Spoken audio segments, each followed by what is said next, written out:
All right, so let's just say that you get into a rehearsal and you're like, you know what, this song is too slow. We need to speed it up.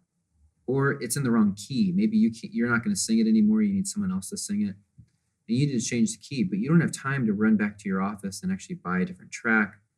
So what's really great is we can use Ableton Live to actually change the key and tempo of our tracks, which is awesome. And this software is really good at it. If you've ever heard a remix before of two different songs that are originally at two totally different keys and tempos, but somehow they've remixed them so they sound like one song, they're using a feature called warping.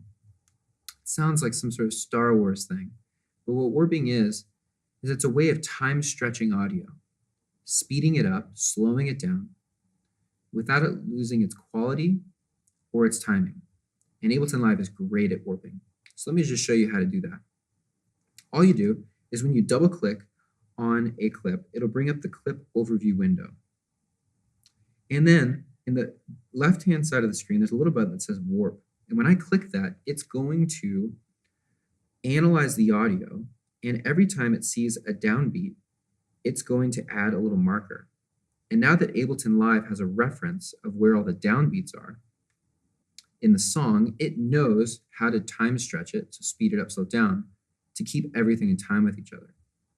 Now, before you do this, you want to make sure that you go to Live Preferences and go to the little tab here that says Warp and change this setting, Auto Warp Long Samples. Make sure you turn that off. That'll save you a big headache in the future. Now, let's go ahead and just warp our first song. The first thing you want to do is in the top left corner, make sure that this says the original tempo of the song. So this is Amazing Grace. The original tempo is 98. So I'm going to make sure this says 98. All right.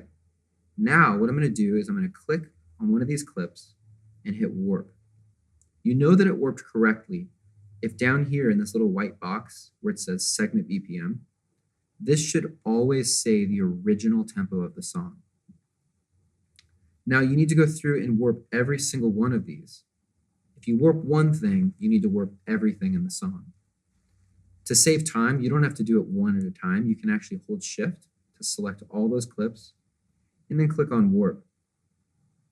You'll also notice there's an option down here.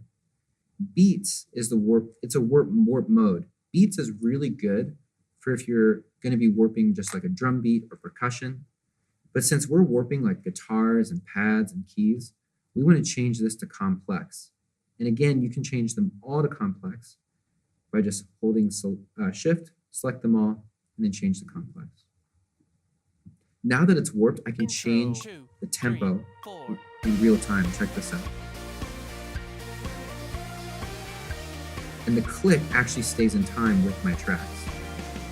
Slow it down. It's pretty awesome.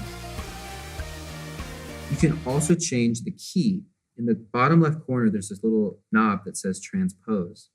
And these go in half steps. So let's go and just select all my tracks. And I'm going to transpose this up 2 half steps. Let's hit play. Intro, 2, 3, 4. You can do that real time as well if you'd like. So you can transpose all of your tracks just by using the transpose knob and the warp feature. That is warping. It's easy. You just need to follow a few steps. And if you do that, it'll be easy for you to change the key and tempo of your tracks. Enjoy.